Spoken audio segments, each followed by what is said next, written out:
আসসালামু আলাইকুম রহমতুল্লাহ। আমি বড়াইল মধ্যবড়া জামা মসজিদের ইমাম সাহেব হইয়ার।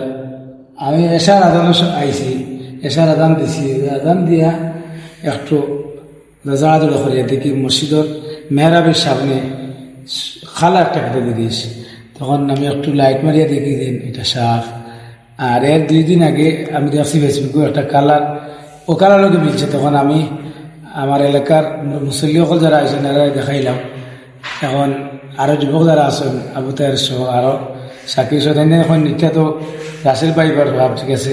এরপরে একটা মারাইয়ার হয়ে আমি দেখাইছি, তাই আরো একটা বাদে খুনাত পাইছেন 2টা সাপ, সাপের বাচ্চা আগে রাসেল পাইবারও 2টা সাপের বাচ্চা হওয়া গেছে।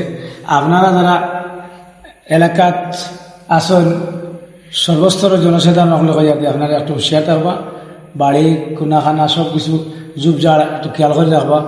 যদি বড় সাপ থাকতে পারে, কারণ বাচ্চা যখন আছে বড় সাপ থাকতে পারে, এই সাপ তো বড় ভয়ঙ্কর শোনাদার, আল্লাহ জানেন কতটুকু। এই সাপটাকে আল্লাহ সবার হেফাজত করতো, আর আমার আল্লাহ সবাই হেফাজত করতো।